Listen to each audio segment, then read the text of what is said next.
want a nice clean game. Looking at you, Debano. Hang on, everybody. It's the Tigers Giants grand final. It's not Richmond Collingwood. 8, 7, 6, 5.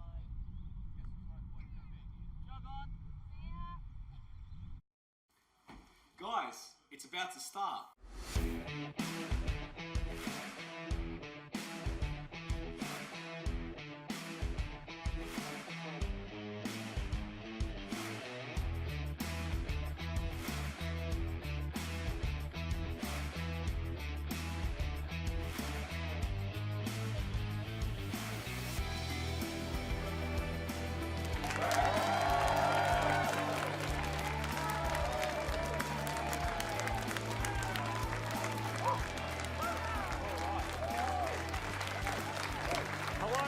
Welcome to the grand final edition of The Rush Behind. My name is Nick Debano and I'm joined here today by Richmond diehard Athos Sirianos.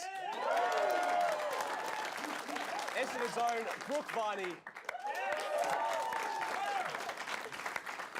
And St Kilda journalist Christopher Neese. Guys, take a look at this. Sold out here at RMIT University. Give these guys a round of applause. These guys are absolutely unbelievable. Give you guys, get around yourself, all right? It's going to be a very special show today. We have special exclusive interviews coming to you a little bit later with St Kilda coach Brett Ratten, Joffa, and a full analysis of the upcoming AFL Grand Final between Richmond and GWS. But without further ado, we have to go back to last weekend. Chris, take us through the preliminary final results. Yeah, so we're finally down to the final two teams of the year after 200-odd games of football, but we will go through the preliminary finals, and it did kick off on the Friday night with Richmond. They started slow out of the blocks.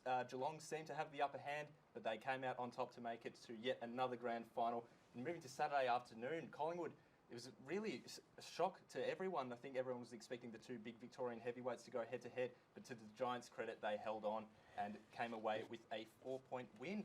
And I think really this is quite an unexpected grand final, to be honest, particularly Richmond in the way their season started.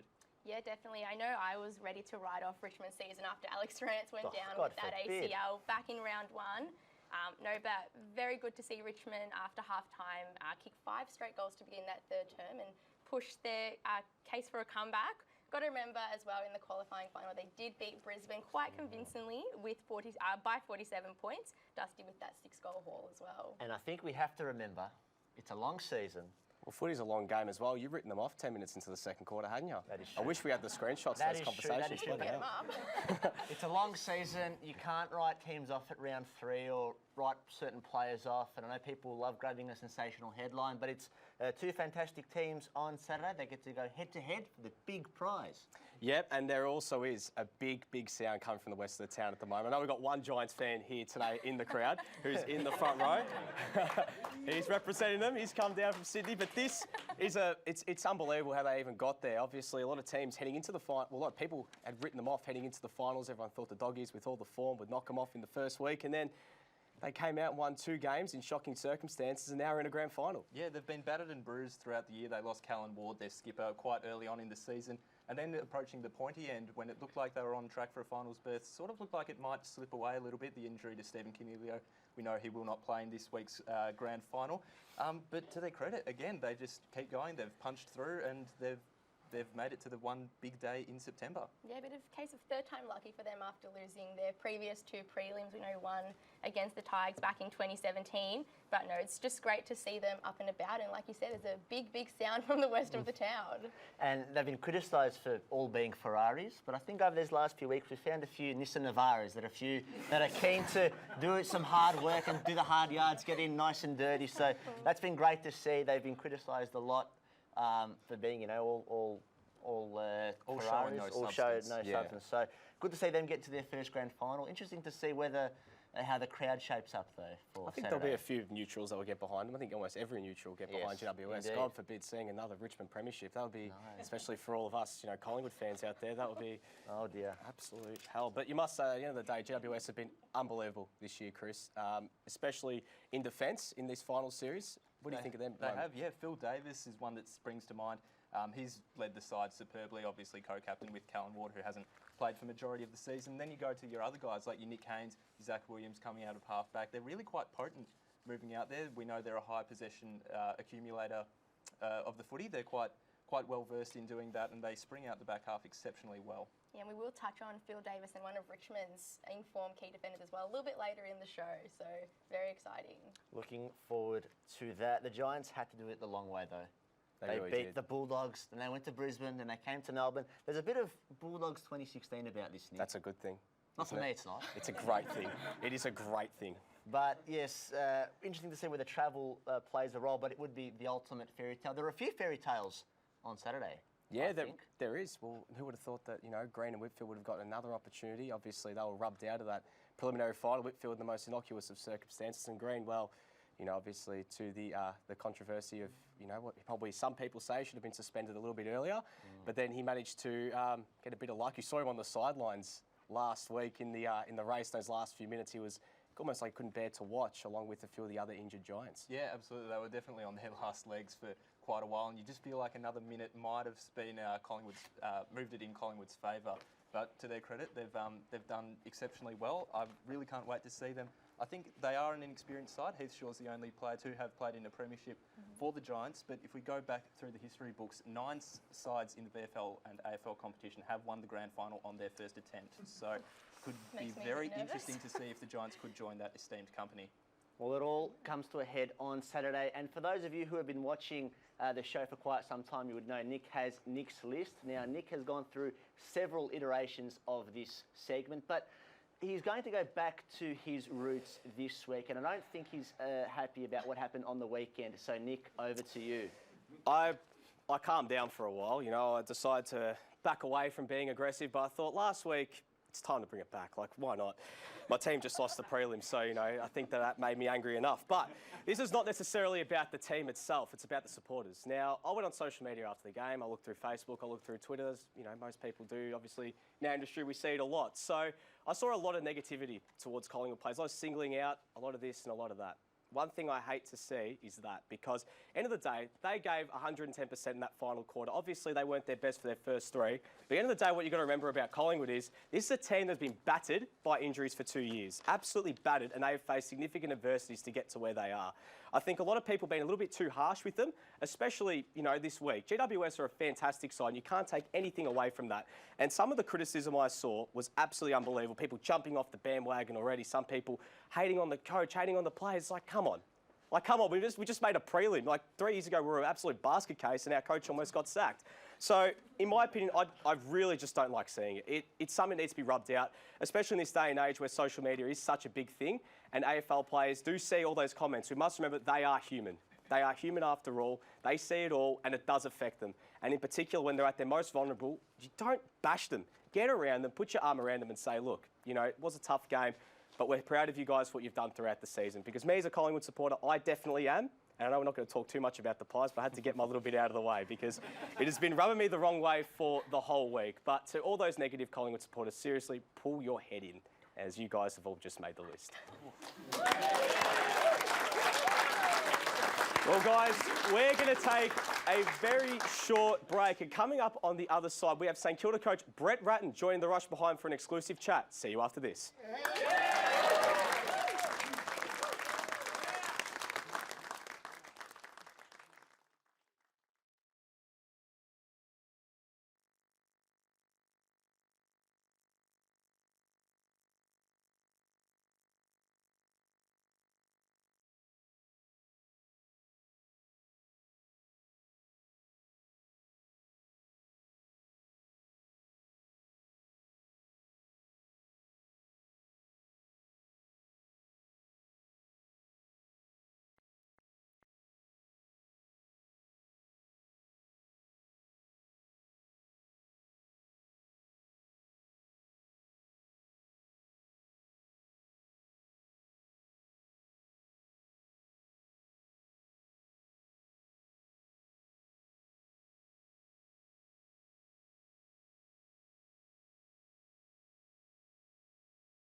Hello and welcome back to The Rush Behind. Now it's time to cross over to Brett Ratton in just a moment, but just to plug our socials really quickly. If you've got any questions for us, make sure you head over to Facebook or Twitter, #AskTRB.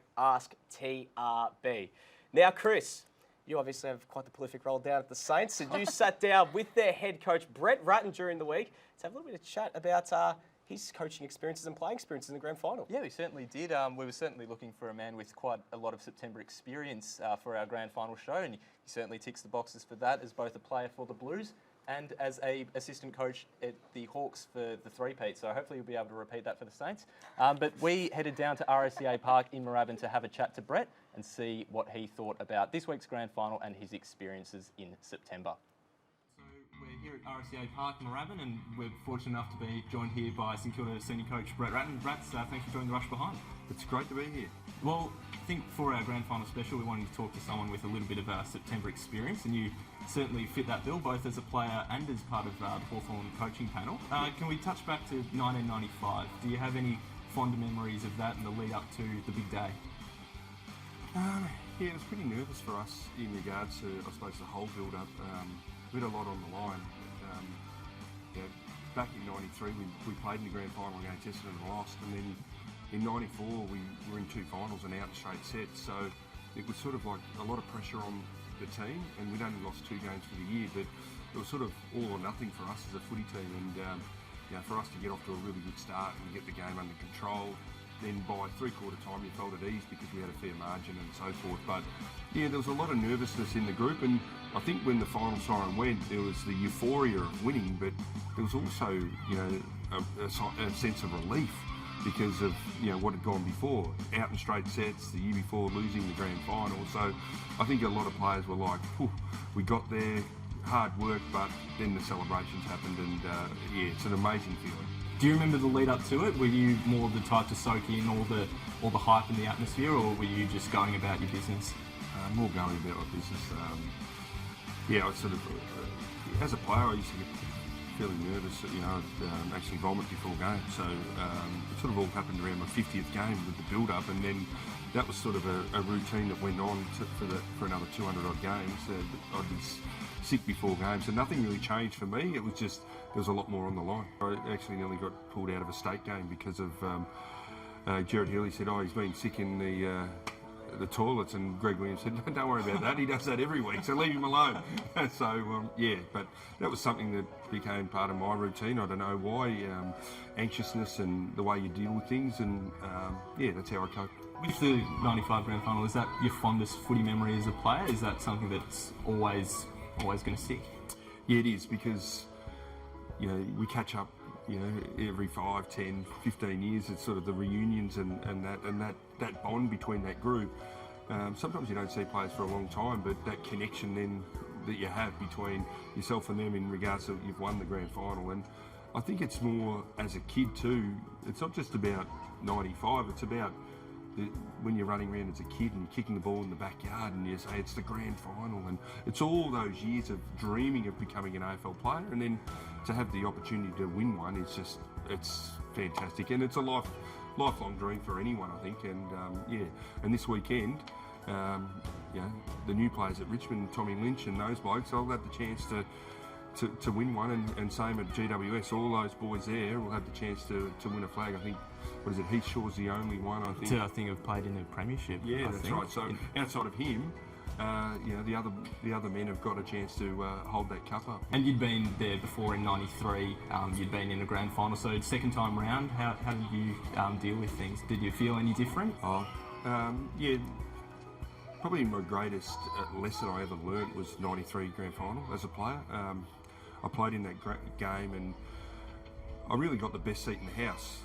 I was out there, but I didn't contribute, and I never forget that, to say I'll never let a moment like that go by in my footy career again. Whether I was like the deer in the headlights, maybe, but that game went past me, and I didn't really have any contribution to the game itself. So that was my biggest lesson in footy, and from that moment on, every game that I played was like, I need to contribute, and really it was more just mentally just switching on all the time. But because it was on the biggest stage of all, 93, I sort of let myself down and let the team down, and I thought, this will never happen to me again. I don't want to do that. I'm going to do something in the game and have some form of contribution. So I learned a big lesson in 93 to help me in 94 and really help my footy career generally. Yeah, is that sort of lesson jumped forward a few years to your time at the Hawks? Is that something that you instilled into the players as part of the coaching group? Not so much. Maybe about not missing the moment. And you know, you always tell your stories as an assistant coach or a coach, what you've experienced. But that group before I got there played in the 12 grand final and lost.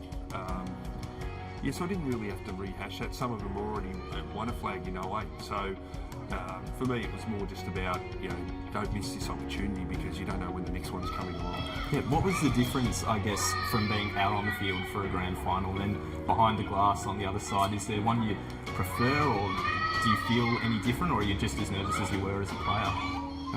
I'm not as nervous when you're a coach than as a player, but there's no doubt the playing aspect to it is amazing because, you know, you're getting the footy and you're controlling things. As a coach, you try and structure it up, and as an assistant coach, you play your role and your part in your area. But to be Al Clarkson and sit there and drive the ship and control everybody and set things up for, you know, it's really like trying to, you know, Melbourne Cup trainer. They've got these plans that they set out for 2-3 years with a horse. It's same with the playing list. You've got to put things in place, and you know, everything, all the cards have to fall right, and jigsaw puzzle gets together. It takes a lot of work, and sometimes it comes together a bit quicker, or it takes a little bit longer. And to be the person that sort of does that, like Clarko, yeah, I'm very jealous because it'd be an enormous achievement to do it as a coach. And you're certainly in the position to do so now. Obviously, coach of the Saints. Yeah. Can you talk us through that excitement of being able to steer the ship potentially in the years to come? Yeah, well, having been the coach at the Blues for 5 years, I've learned a lot about myself and maybe the strategies around how I do things a little bit different. But I think it's a very exciting group here, especially our younger boys. That's sort of the nucleus of us getting up the ladder. And I think we've got some real talent here to build on. And hopefully through the trade period we can actually add some more talent with a couple of players sort of mentioning that they'd love to come to the Saints, and we'd love them to come to the Saints. Do you think if the Saints do reach their second premiership sometime in the future, do you reckon that that'll surpass the feeling that you felt when you were a player winning that premiership? Yeah, I think so. Because as a player you play your part, and you know you can have more influence than some other players, but so you play a part there. But when you're an assistant coach, you play your part as well. But then to be the coach, you actually set it up, and you're sort of, you know, through the club and with a lot of help and support. But to be the coach, I think would be the ultimate experience of anyone, to think that you had influence on the 46 listed players, the coaching staff, and how you went about it through that year and how you played would be an amazing experience. Just touching back on the Hawks, obviously you were a massive part of the three-peat. Did it get better with each time you won the flag, or like did it just build upon each other, or was it just it's the same raw energy as soon as that final siren goes? They're all different. They're all different years, and we did it differently in all the years. So we had one where we went to Perth and we got beaten by the Eagles, but then had to find a way then to come back and win and get through, and then we played the Eagles again, and then to win it was amazing. But I think they all have a different story around them. But and then even the last final, which was the Eagles one, my son had just passed away before that, and that meant a lot to me to sort of get back to work. And sort of his accident happened mid-August, and then for me to get back and we lose a final and still win, it was pretty special for me. I've been very fortunate. I've been involved in 6 grand finals as a player and coach, and I've been in the game for 30 years, and I've only missed out on finals 11 times. So there's so many great stories, and so hopefully we're building on that going forward. Yeah, hopefully that ticks over to number 7. Before we let you go, Rats, tip for Saturday. I think the Tigers win because they play the G so well. GWS's efforts to get there and win those close games has been phenomenal. I just think there's a few worries for GWS when you take underdone men into a grand final. Yep, it's only for one game, but I can see Richmond only having that one change, and they're a great running team, and they might test GWS for the length of the game. Absolutely. No, thanks so much for that, Brett. No worries, thanks, Chris. Yeah, great to be here. Good stuff, Chris. Now we've got some breaking news here on the Rush Behind. I believe, Brooke, you've got some more. Yeah, guys, team lists have just dropped for the Tigers and the Giants. We'll go through the selections right after this.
Welcome back to the Rush Behind. Well, the final selections for both grand final teams have just dropped. Brooke, who has made the cut?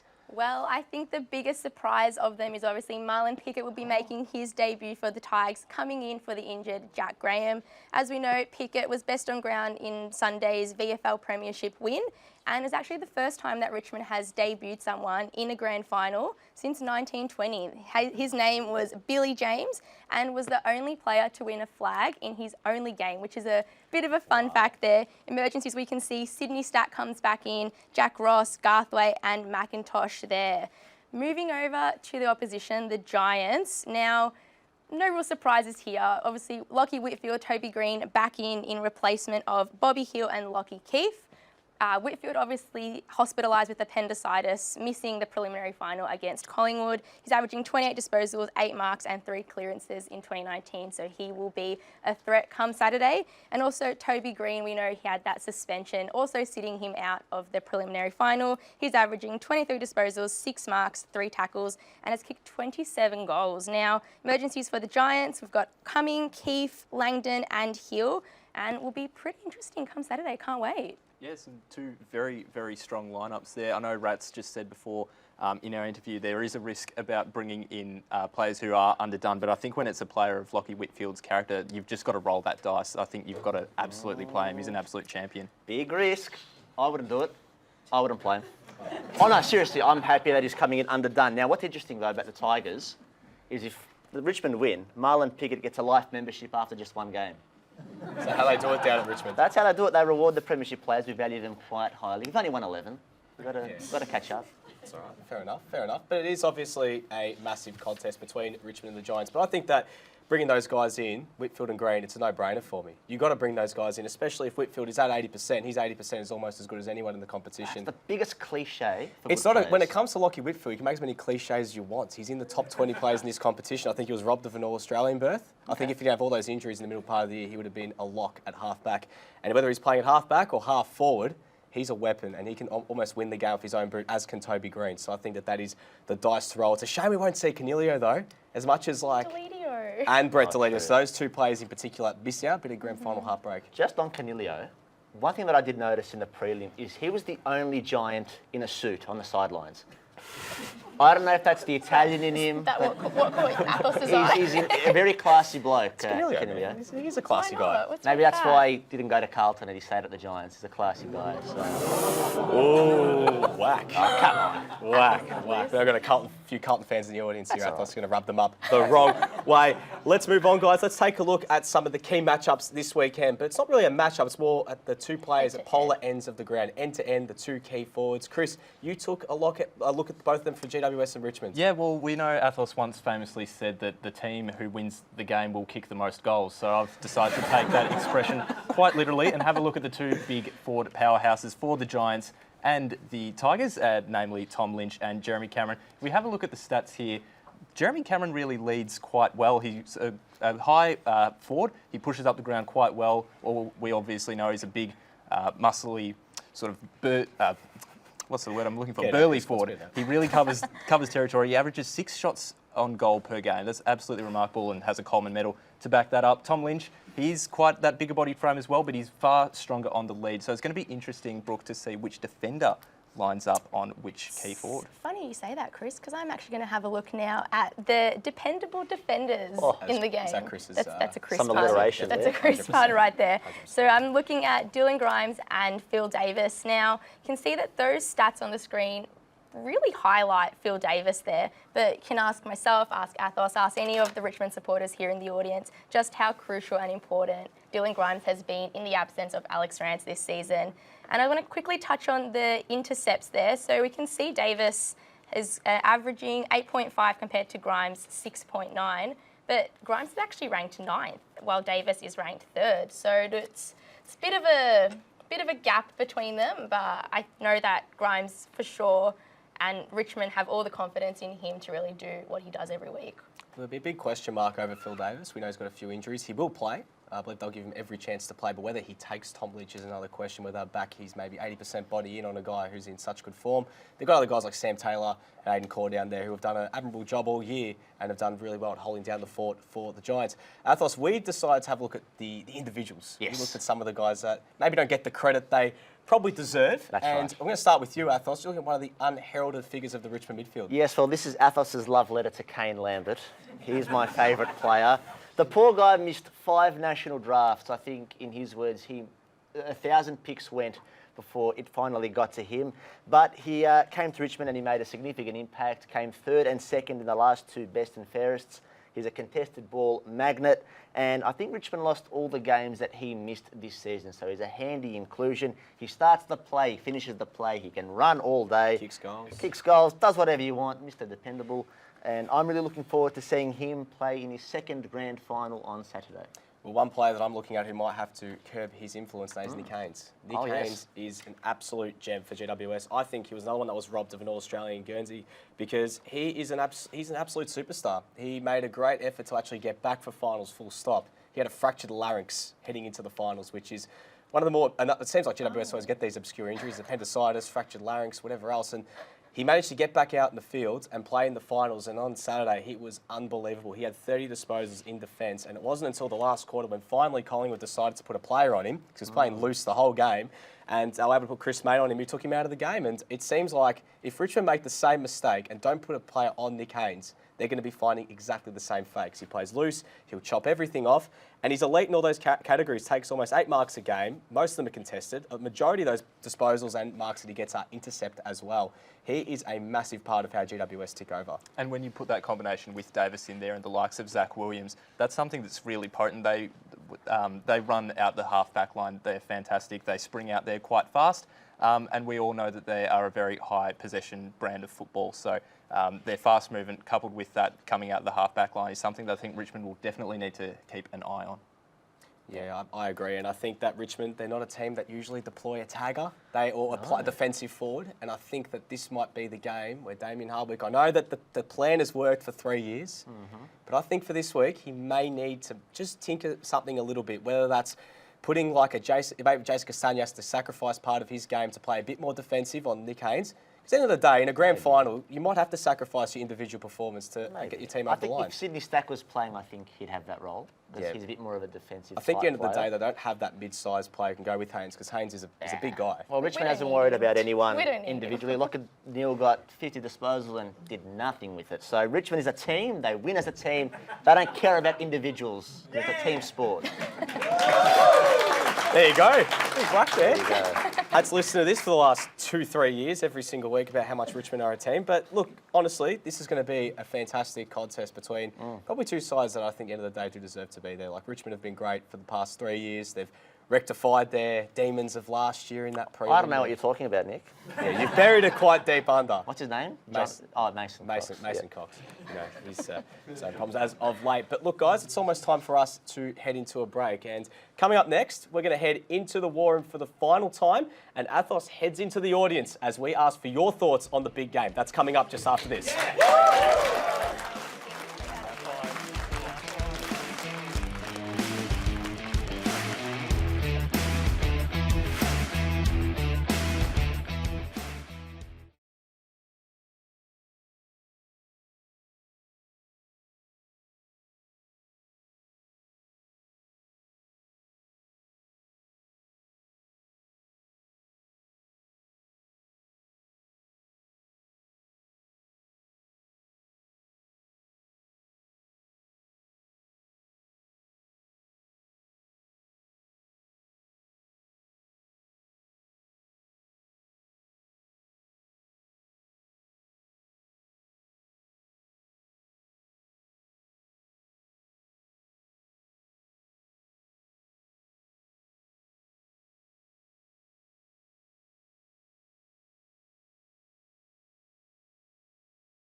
back to the Rushed Behind. Well, during the week and the weeks leading up to the grand final show, we put some questions out to the viewers and also during the show so far using the hashtag AskTRB. And so we're going to take a look at them. We're going to answer two of them right now. And let's start off with Michael Ferraro, who asked, as many have failed in the past, will it be GWS to match Richmond's intensity in the grand final? We're going to answer this one a little bit later, but just quickly, guys.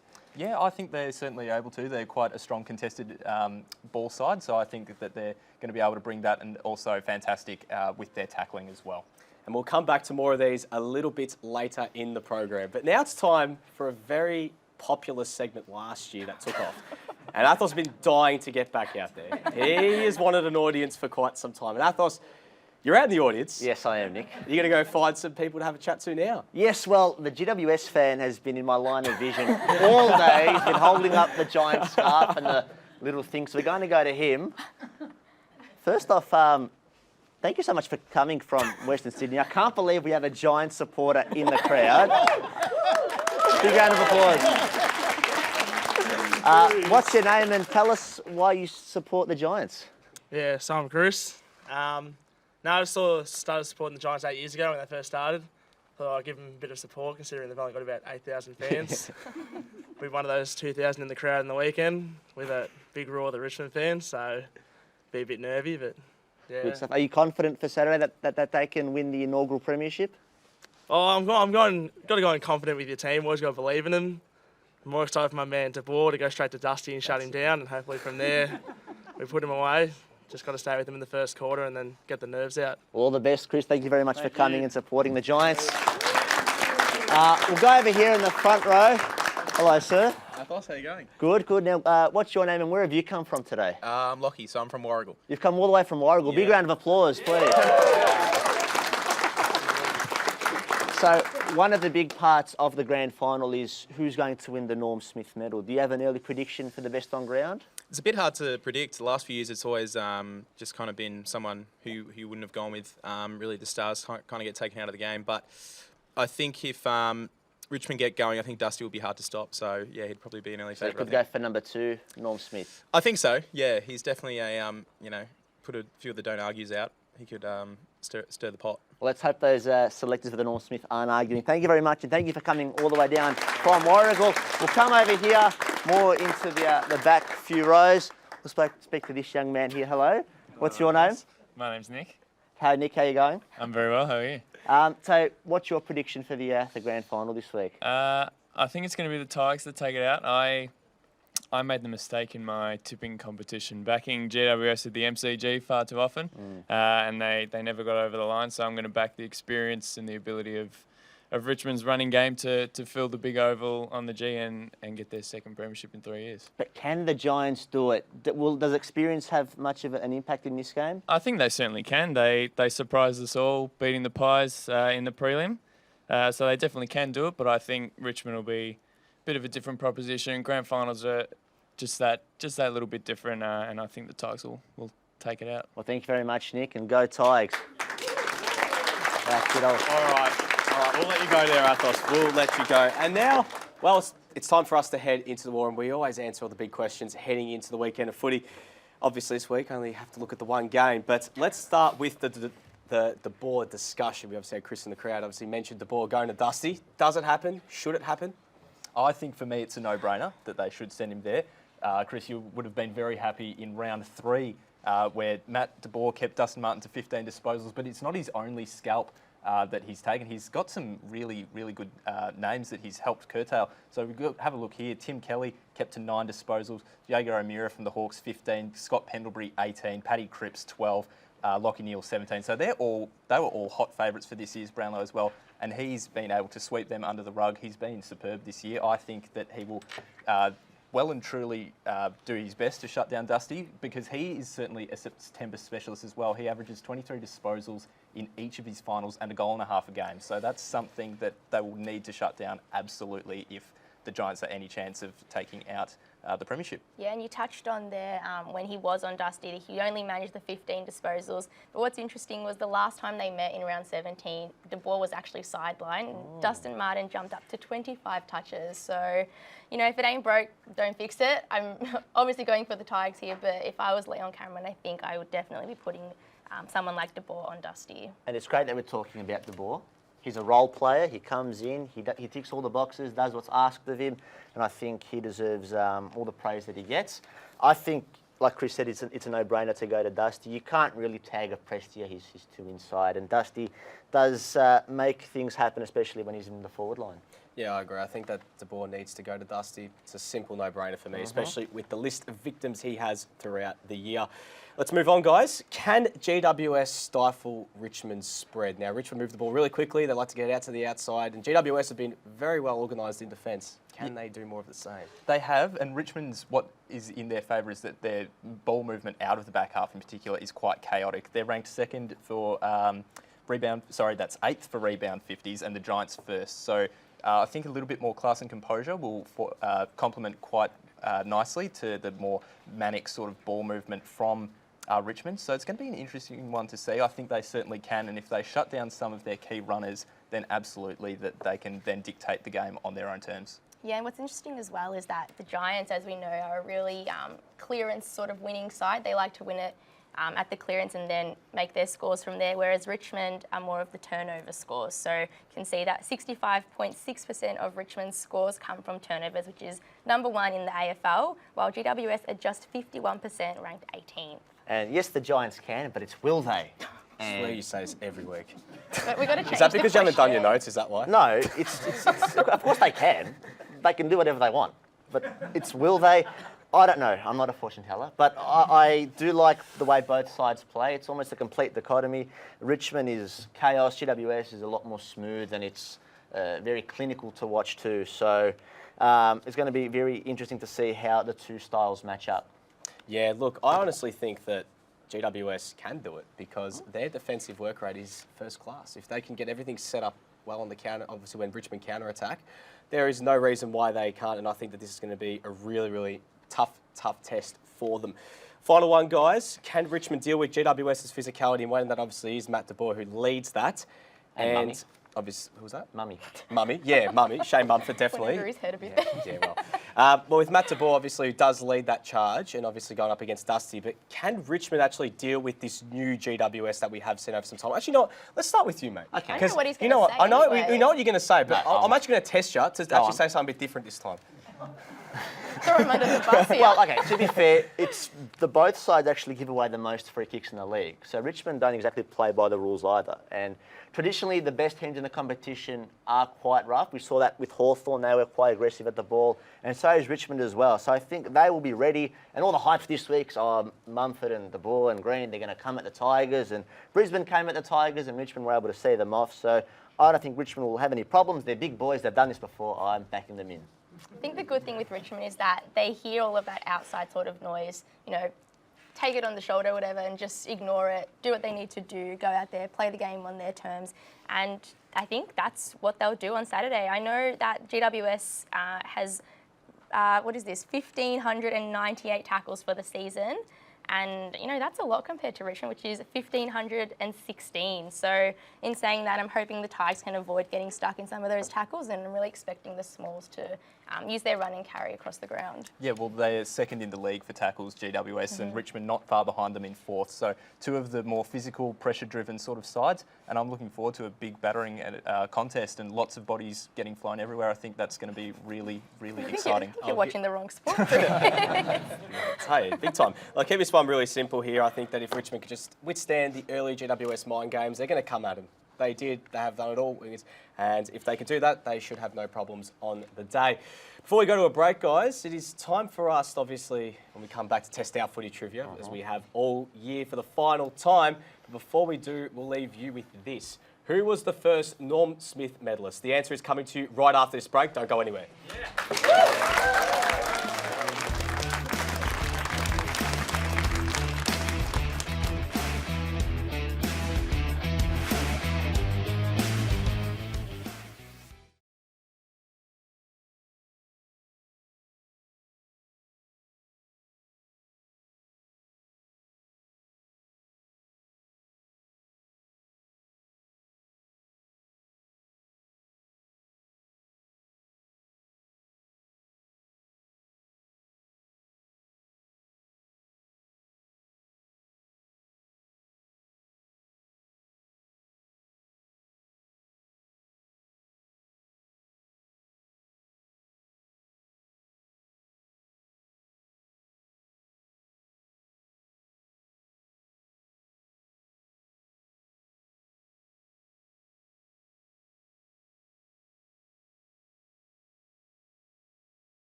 welcome back to The Rush Behind. It's quiz time now, but before we went to the break, we asked you, who was the first Norm Smith medalist? The answer is Wayne Harms. So for those who got it right at home, he won it in the 1979 Grand Final when playing for Carlton. Remember what happened that day? The ball was clearly out of bounds, and it cost Collingwood. You would say that, wouldn't you? As a Collingwood It was supporter, out of you would bounds. say that. Clearly was.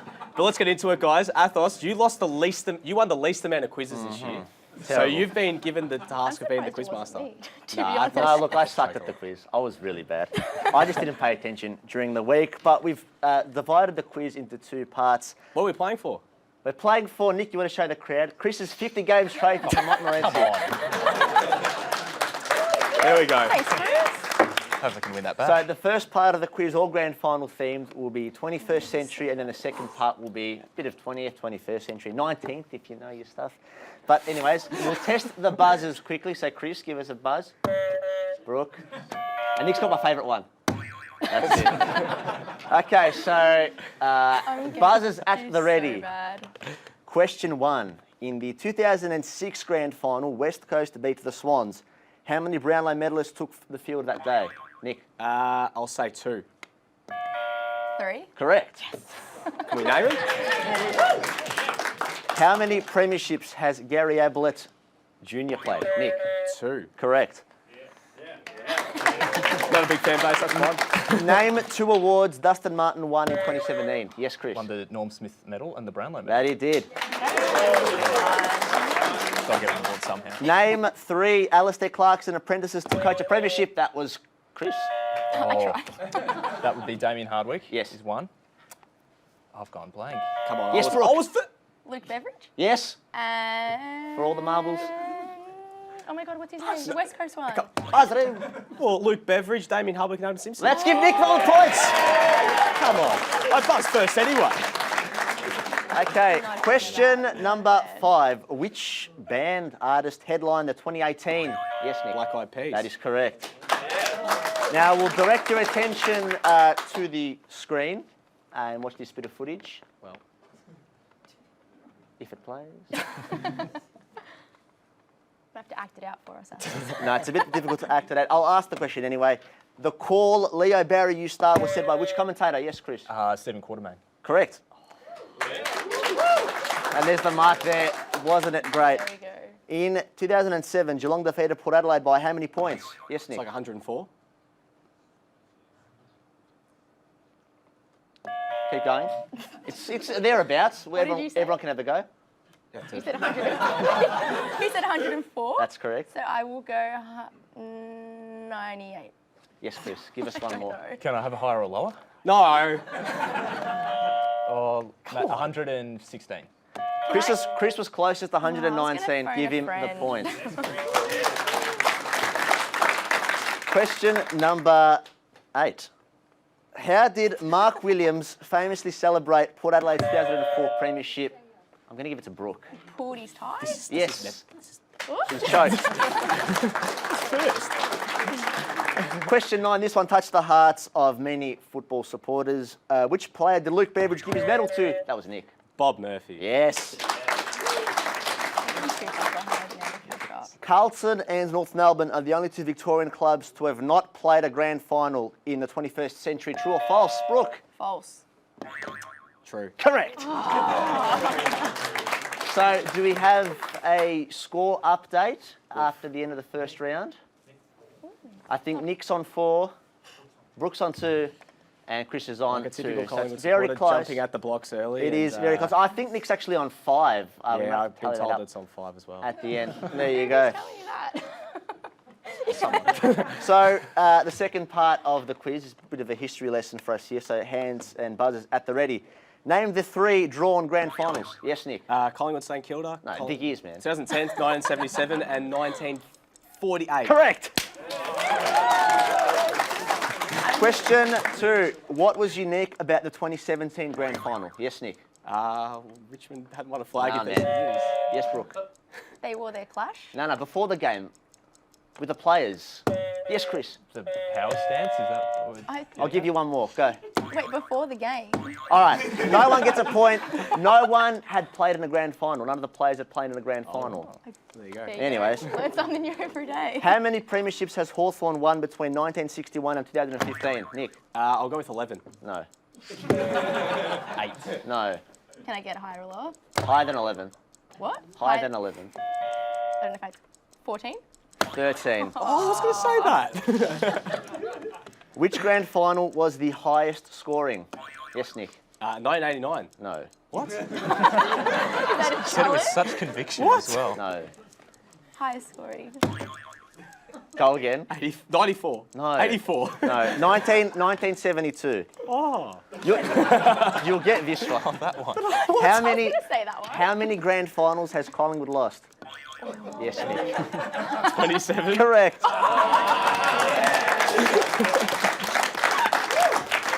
He's won it. West Coast won 2 premierships in the 90s. Against which team, Nick? Geelong. Correct. You didn't get any claps anymore. I think you won it. Speaking of the 1989 grand final, how many goals did Gary Ablett Senior kick? Yes, Nick. 9. Correct. I don't think my buzzer's working.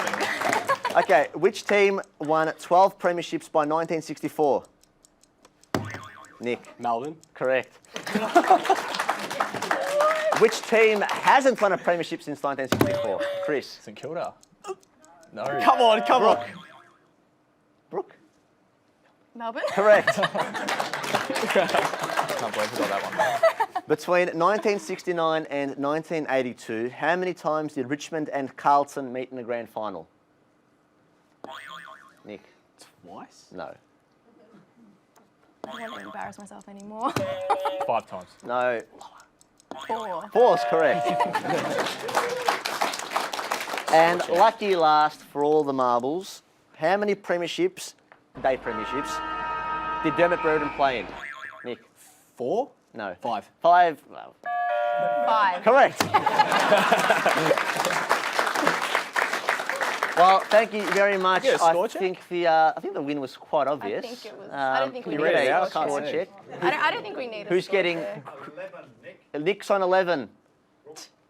Brooke 5 and Chris was on 2. Unlucky. Like typical so Saints, down the bottom, mate. Down the Nick bottom. wins the 50 games trophy. I'm sure we'll give it back to Chris at a later date. I'll give it back to him. Slide it across. Give it back to him. All right. Well, Athos, Yes, I Nick? believe that we're going to have to give, I could have done that, just a rest for just a moment. We're going to come back to that a little bit later. But Chris, you've put together a bit of a montage throughout the year. Your segment has been a smash hit. Athos, sit down, mate. It's My turn for the spotlight. Okay, go on. It's his time. Now, Chris, what caught my eye has been massive this year. It has been huge. Oh. Nothing misses anything when it comes to you. You are like an eagle when it comes to what happens on and off the field.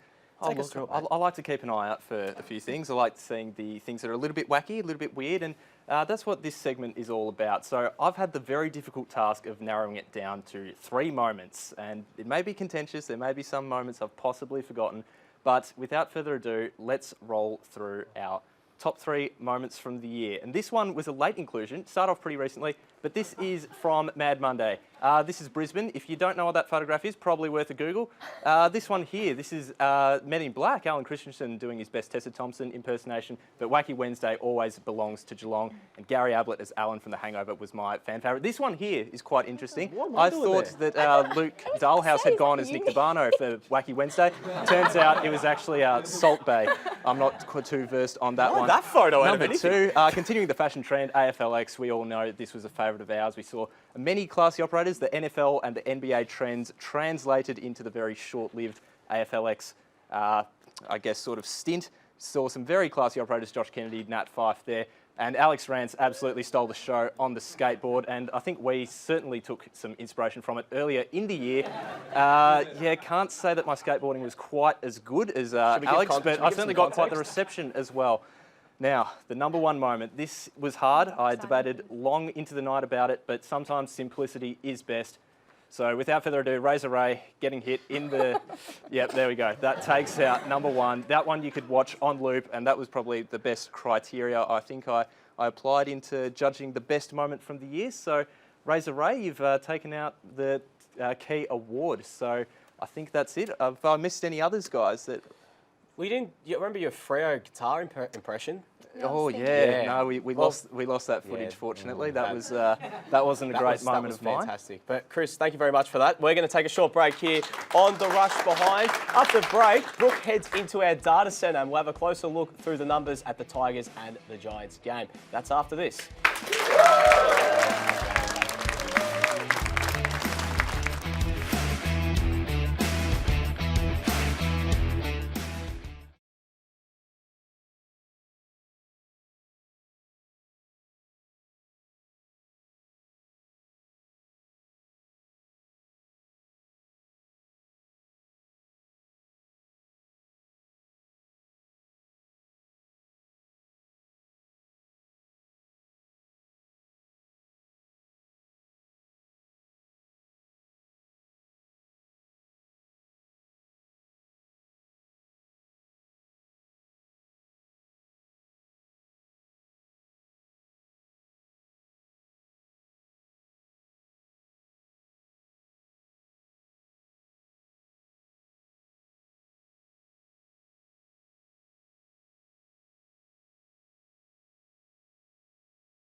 Hello and welcome back to the Rush Behind. Brooke is over in our Cutting Edge Data Centre for a special edition of VARney. Brooke, you're taking a look at Richmond's season so far. Yeah, that's right, guys. So VARney this week, we'll start off with Richmond here. As we can see, finished third on the ladder with 16 wins and 6 losses. And opened their season with this Tom Lynch goal against Carlton. What a start. Bit of a rocky fortnight, marred by injury. Obviously, Alex Rance went down, a couple of other key players. But there was a gutsy win against Port away and then won 5 of their next 6 games. Things looked a bit grim when they lost. They dropped to 9th after round 14 with 3 straight defeats, but stormed home with 7 consecutive games and wins at the MCG to close out their season. Switching to the Giants now, they finished 2 games outside of the top 4 in 6th position with 13 wins and 9 losses and won 3 of their first 4 in pretty convincing fashion, barring the 4-point win over Geelong. They won the games they needed to and caused some shock upsets in the process. There was obviously a 3-point win over North, a 47-point win over Collingwood and a 1 and 2-point win over Port Adelaide and Sydney respectively. They closed out their season with an exciting 72-point win over the Suns and then entered an even more exciting final series. Now, speaking of the Giants, the one player that I think everyone should have their eyes on is this guy right here, Tim Taranto. At just 21 years old, you can see he's averaging 28 disposals, 6 tackles and 6 clearances in just his 3rd season at the club. Now, he hasn't missed a game this year, and obviously the departures of Dylan Shield, Tom Scully have allowed him to be a bit more free in the midfield. But yeah, he's definitely dangerous. He is being crucial to the Giants on ball brigade this year. He's the leading disposal getter as well, with 691 disposals for the Giants and the second most centre clearances. Now, there's no doubt he's a dangerous player looking at some of his highlights here. But guys, just quickly, I want to get your opinion. How can the Tigers limit his influence on Saturday? Well, that's a good question, Brooke. I don't think that they will personally look to take him out of the game. Athos, I think that you're more qualified as the Tigers expert you are. I'm more qualified. Well, luckily there are smarter people than me to figure out how to deal with Tim Taranto. I love Tim. He's my favourite Giant. I was thrilled that he was invited to the Brownlow because I think he deserves All the Giants that players were honour. invited to the Brownlow. True, Athos. they had their saw own it in function. Sydney. Well, don't I look silly there? But I agree with Nick. I think the Tigers will focus on the Giants as a collective as opposed to just Tim Taranto individually. So that's how I deal with him. Sounds like you've got it all sorted, Athos.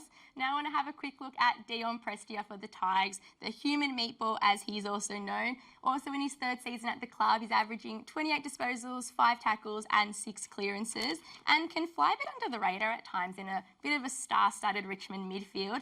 Hasn't missed a match this year after suffering a few soft tissue injuries in 2018 and actually leads Richmond's total clearances with 142. With the absence of Jack Graham on Saturday, I can expect Prestia is going to bring a little bit more grunt than what he usually does, but he'll definitely be one to watch as well at the grand final. Now, it wouldn't be Vayani without a fun fact or two, so let's start with this one that I found about the Tigers. As we know, Richmond loves a winning streak and has been on one since round 15 with 11 wins. Now, the last time they achieved this feat was back in 1980, obviously a premiership year. And on Saturday, as we can see, they'll be aiming for 12 straight wins. The last time they did this in 1932. What's eerie, however, is that that also was another premiership year. Moving on to the Giants now, it seems that they have their own little winning streak pattern. Now, in season this year, their best streak is the one they've got at the moment, which is 4 wins. But from previously in season, it was only the 3. What's interesting is that against the Tigers in their 12-game history, the last 7 games, as we can see, has a win-win, loss-loss, win-win, loss, question mark. Now, I'm not sure if that's anything to go by come Saturday, but it'll be very interesting to see how it all unfolds. I think that's enough from me now, guys. Someone else that wants to speak? Yes, Brooke and Chris, before we get to that, quickly, you got a fun fact of your own. Yeah, so just touching on some of Brooke's fun facts, I'll deliver one while she's out at our studio across the road. So Matt de Boer, he'll be the first player in 115 years to play for the first grand final for 2 separate teams. Wow. So obviously played back for Freo and then for the Giants. Fantastic, Chris. And Athos, Yes, I know Nick. you wouldn't mind speaking now. I love speaking, you know that. You love the sound of your own voice. And I know that you went out to Footscray Park last week to have a chat to a bit of a Collingwood cult figure. Yes, well, we didn't go and see Franco Corso out in Footscray. We drove past it. We drove past his furniture store, but we went to speak with Joffa, the Collingwood superfan. He's done tremendous work within the AFL community. So here is our interview one-on-one with Joffa. Hello and welcome to a very special segment here on The Rush Behind. We're very lucky to be joined by one of the most universally loved figures in the AFL community. Joffa, welcome. A little bit hated too, I think. I'll take you back, well, I'd like to take you back to your earliest memories of Collingwood. Do you remember your first or your earliest memory about the Pies and what drew you to that club? Yeah, I was ward of the state, which means that I was under the care of the state government because my mother was mentally ill and she had a psychotic episode and went into a mental institution. We went to Allambie. At that time, Allambie had a recreation program of taking the kids out for the day, people from outside Allambie. It was my turn this day as a young couple came in and took me out to Victoria Park. I was probably 5.5, 6 years of age, a long time ago, but fell in love with this wonderful football club ever since that day. But I would have been Collingwood anyway because my mother was a psychotic Collingwood supporter in the truest possible meaning.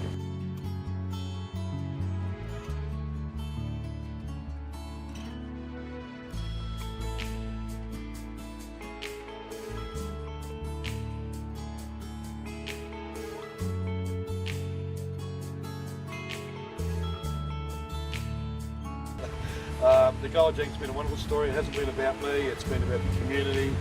The jacket we wore in 2010 Grand Final, they auctioned on eBay for just under $4,000 for the Epilepsy Foundation. each year we find a charity to auction and raise money. It's been the funerals, it's been the Children's Hospital, and I went to one hens night.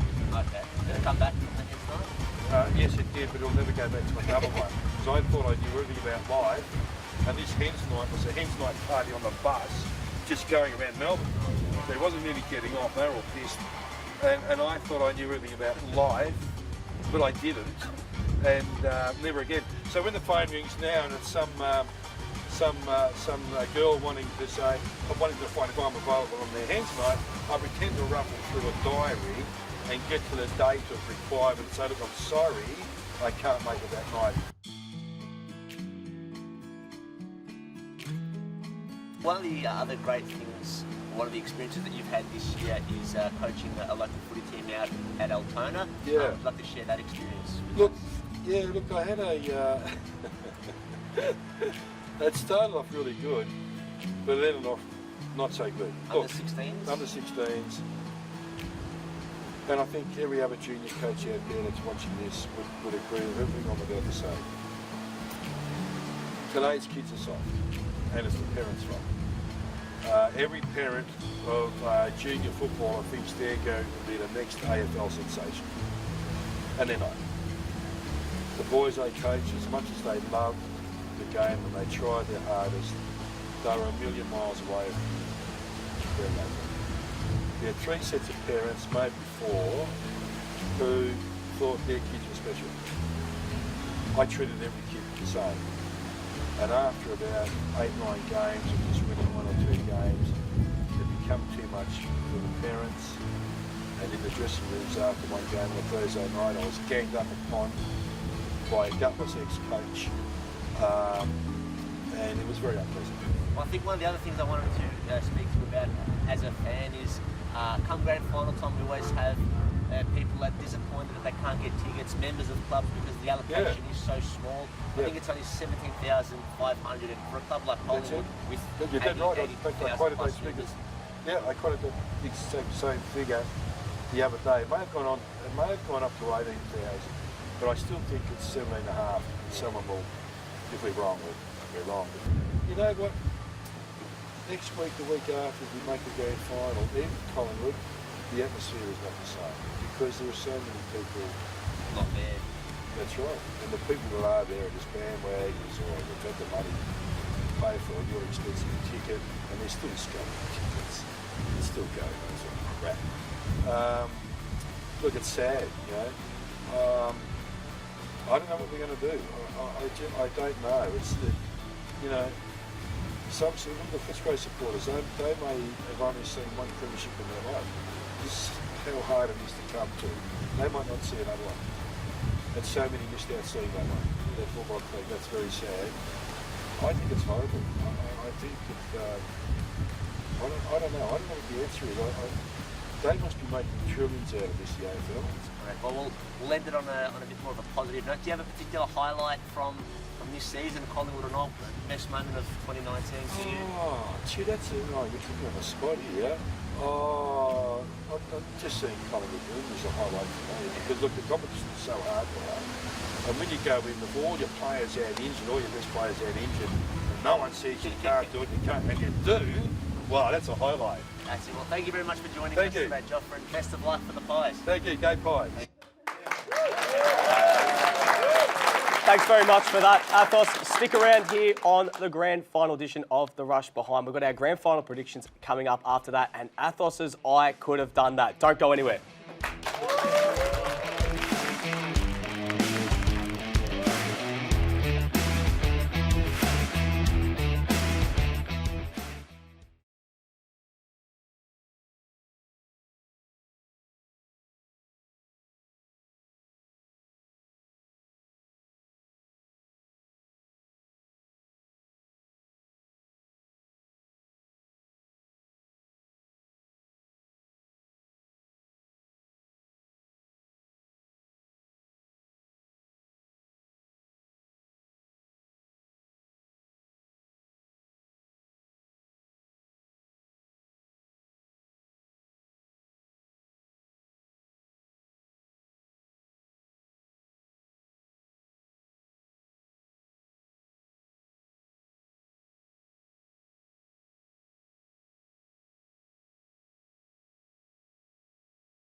and welcome back to The Rush Behind for the final time this year. It's been a massive show so far, and even a more massive year, to be honest.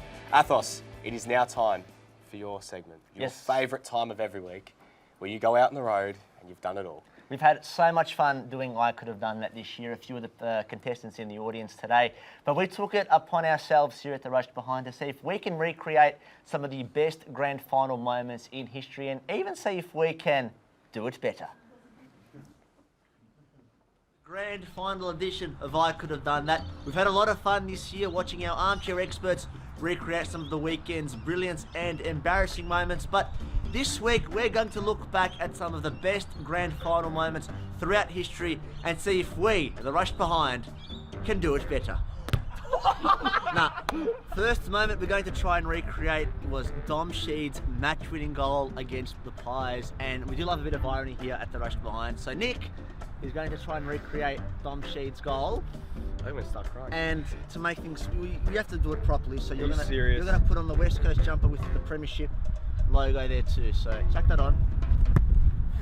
Chuck that on. We've got to return it, so don't get it dirty either.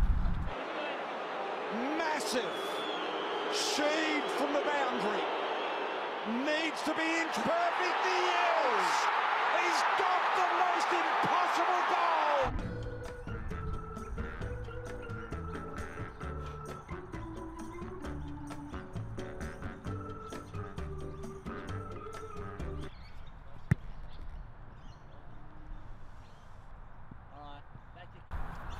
So what have we learned, boys? Learned that I should not be. That's alright. No, that's me.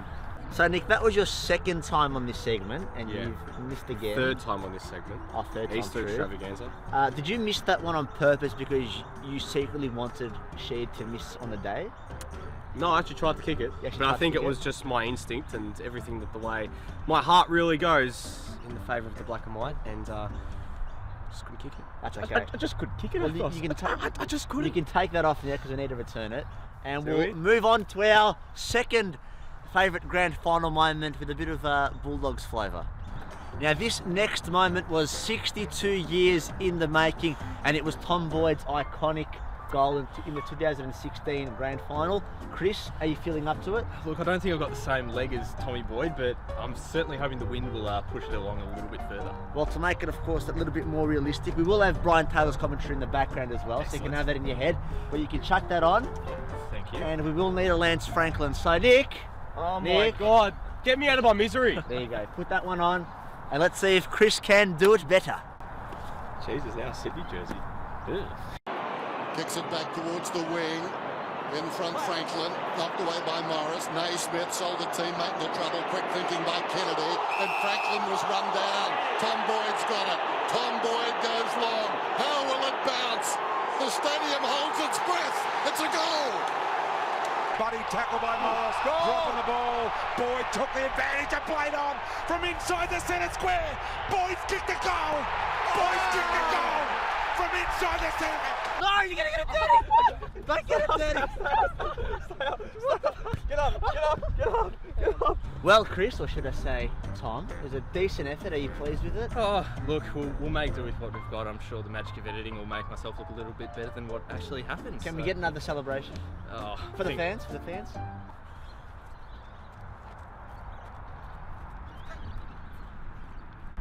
Excellent. 1979, the last minute.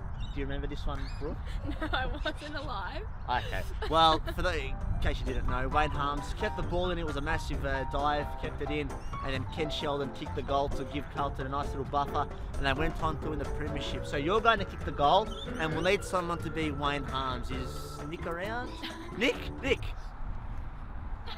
Hello.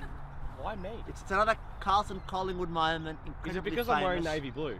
That too. So you're going to go and do a massive dive and keep the ball in. You and Brooks would kick the goal, and it's going to be great teamwork.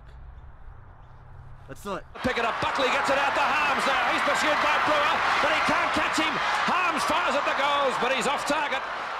It's rolling towards the boundary line, and Harms almost makes ground. He tips it back to Sheldon. It's a goal! Oh, what a goal! If you don't mind.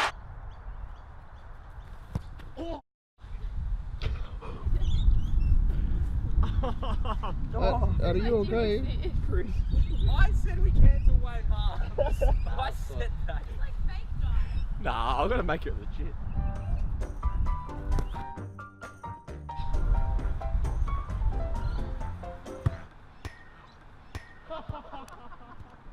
So, Brooke, you made Nick kill himself and you couldn't finish the job. What happened? It was on a really tight angle and I wasn't expecting it to come right back in my face, so... I wasn't expecting him to actually reach you with the tap, but he did It very was well. tough. my hip! Oh, the carry on. My hip! That's this year's I Could Have Done That, done and dusted. A big thank you to all our armchair experts who came along and had a great time with the segment. A big thank you to all of us here at the Rush Behind for the grand final edition, and I'd say that we did it better. Just about. Don't know My about hip's that. pretty sore.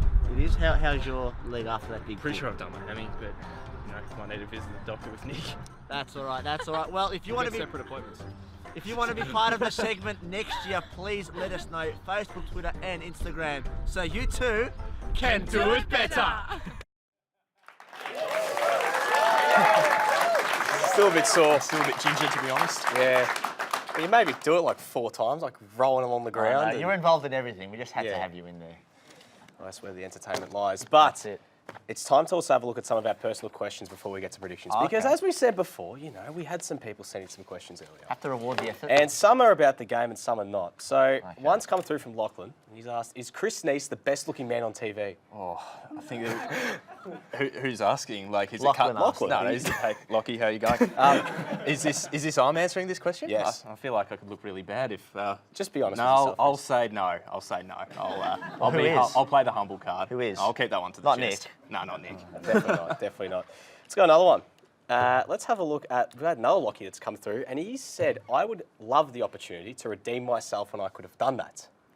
And as I can kick a better goal than I did a few weeks ago. And Athos, I'm pretty unfortunate that I believe Lockie's right here, and we can't actually get him to do it again. It's over. We went out to Warragul for that one, and he actually kicked the goal, so I'm very happy to have Had a him good back on the celebration as segment well. next year too, so looking forward to another trip out there. But yes, it was another fantastic celebration. We've had a range of different questions that come in. We've even had some like, who dresses you? Dresses me? Yeah, it's been Brownlow week. We've got to talk about the fashion. Yes. Well, I think this is from Zara, this jacket. Cheap plug there for Zara. That's it. And yeah, so that's basically about it. Probably some must not be repeated on air. Let's move on, guys. It's predictions time. Chris, who wins, GWS or Richmond this Saturday? Look, I'll keep it short and sweet. We have talked a lot about how the Giants can beat the Tigers, but I have to go with the yellow and black. They are going to get the job done. Athos. Yes, Nick. Have you got a paddle? I'll take Chris's one. Ready, steady, cook. Go Tigers. I'm tipping Richmond. The heart is where the heart is, and yeah, it'd be sacrilege to tip against the Tigers in the grand final. I'd happily do it throughout the season, but in a granny, you got to go with the Tigers. Question though, did you guys have your Norm Smith predictions as well? Ooh, I'm going to go, I reckon Dusty's going to get his second. I'm going to go with that. I'm tipping Daniel Rioli. Anytime there's a Rioli in the grand final, you got to back him for a Norm Smith. I'm going to keep it simple. Go on. Ooh. Get behind them. The sound is big. It's coming from the west, and I just get this feeling that Tigers fans, they don't know what it's like to be a favourite in a premiership, in a grand final, you know? Yeah, Whenever they've been tested and they've always get their tails up. Remember what happened in the prelim last year, mate? You remember exactly what happened. And I believe that there's something big's going to happen, and Toby Green will come out with a Norm Smith in a GWS 9-point victory, and Toby Green's going to have to play a starring role. Let's head over now to Brooke in the data centre. Brooke, how do you see this one going? No surprises here, Nick. I'm tipping the Tigers, I think by about 3 or 4 goals, and I'm tipping Basher Hooley to win the Norm Smith. Well, there you go. Yeah, Bash has had a great year, a great game last week. Not a bad prediction right there. So 3v1. 3v1. Go Giants. Guys, for all the people in the crowd, we had nice little paddles put underneath your seat. So ready, steady, cook style. Put up who you believe is going to come away with the chocolates. We've got a lot of Giants. Wow. We have got a lot of Giants. A lot closer than I thought. You're not actually counting them, are you?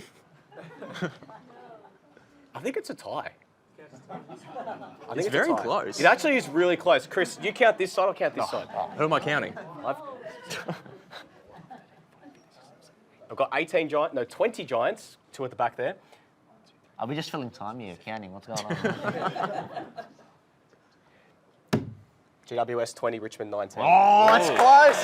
Oh, and we're in 2019 as well. Yeah, and? In 2019.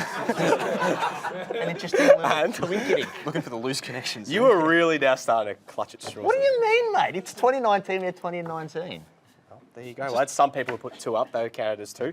Excellent. All right. Well, another thing as well that I did throughout the year, every week. I'm going to keep this one really, really short. Now, throughout every week, I picked a cult figure. Yep. Cult figure of the week. Now, we all know our cult figures in the AFL. They're not the guys that did always the flashy things, but the fans love them. They get behind them. And everyone's cult figure. We know it's Anthony McDonald, Tip Moody, and everyone gets behind McDonald, Tip Moody. I've decided to go a little bit different. I've picked the top 3 of my top 3 cult figures of the year. So this is to play for an illustrious trophy. There's been some names that, some people don't really know. We had guys like Dalton Langlands, household name. Rupert Wills. Who else did we have? Anyone from St Kilda? We basically had about 6 nominations from Chris, every St Kilda debutant under the sun. So let's start with number 3. Simply for the last name here, Nick Larkey, aka Nick Suvlarkey, as he was called. I couldn't get around that. Had to get around that Instagram name, and that was excellent. That was basically the one that be Isn't number 3. his auntie's name Sue as well? Yeah, Sue Larkey. And no, her middle name as well starts with V, so it's actually Sue V Larkey. So it's there you go. Number 2 coming in. If you guys know. When I get behind, I don't usually get behind Geelong too much, but one guy that definitely caught my eye is Asava Radaglia. So he comes in at number 2. He was nominated last week for his fantastic effort against the Eagles, and he comes in at number 2. Now, number 1, I picked this guy mainly at the start of the year because I know that this guy here got in his case every week. And I said, all right, I'm not a Tigers man, but I'm going to get behind him because I feel like he needs some love. He hadn't played in 2 years, since 2016. That one game, they lost by 100 points. And I thought when he came in, he was an absolute gun. So, Mabior Chol, you're the cult figure of the year. There you go. Excellent. Have we got the trophy? Yeah. Anywhere? It should be there somewhere. We'll find it. We'll find it. We'll find it a little bit later. But we've got a special trophy for Mabior Chol. But guys, it is time for us to say goodbye for 2019. It has been an unbelievable year from myself, Nick Tabano, Athos Sirianos, Chris Neese, and Brooke Varney, who's over in the data centre. It's been a great year. Next Saturday, though, we have, if you want to get more of your Rush Behind fix, we'll be back for the 2019 Antenna Awards, 7:30 p.m. come from Deakin Edge Federation Square. So from everyone here today and from all of us, we say thank you and goodbye for 2019. Enjoy the game Saturday, guys.